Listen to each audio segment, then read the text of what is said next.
Gather around, good neighbors, gather around. The principal characters in this little opus are Mrs. O'Flaherty and Mrs. Murphy.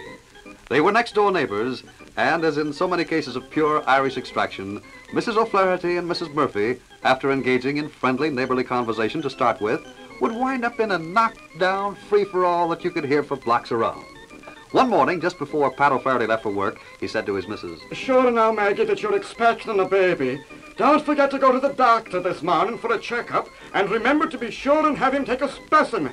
And whatever you do, now that you're going to become a mother, don't get into any more fights with Mrs. Murphy next door." And Mrs. O'Flaherty said, "Ah, Pat, you're the kindest, sweetest person this side of County Cork, and I love you with all my heart. Don't be worrying about a thing now. And now that I'll be presenting you with a darling baby in a few months, don't fret a bit any more about me fighting with Mrs. Murphy. Now off to work with you, me darling husband." That night, Pat returned home after work, and lo and behold, there was his wife Maggie in the worst shape he'd ever seen her. She had a black eye. Half her hair was pulled out. Her arm was damaged up. Oh, she was in frightful shape. Pat said, "Faith and be jabbers, Maggie, what in the world happened?" Maggie said, "Pat, darling, it wasn't me fault at all. I went over to see Mrs. Murphy this morning after you left, frail, sociable like, and said, 'Top of the morning to you, Mrs. Murphy.' I was just as friendly as could be. We were gossiping away when I happened to ask her what a specimen was. And out of a clear sky, she said, 'Go piss in a bottle.' So right back to her, I said, 'Go shit in your hat.' And the white was on."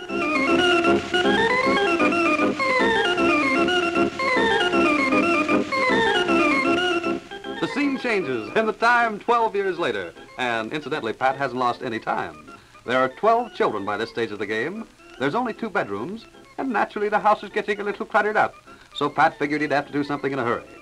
Well, he'd heard about the rubber merchandise the drugstores feature, so in desperation he went to the corner drugstore, and as always Pat went first cabin and said, "Sure, and I'll be taking a gross of rubbers."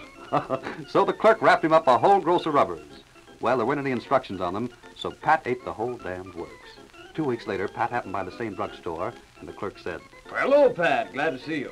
Incidentally, how'd the rubbers work?" Pat said, "Faith and be jabbers, I've been shitting sausages and farting balloons for 2 weeks." The clerk said, "Good night, Pat.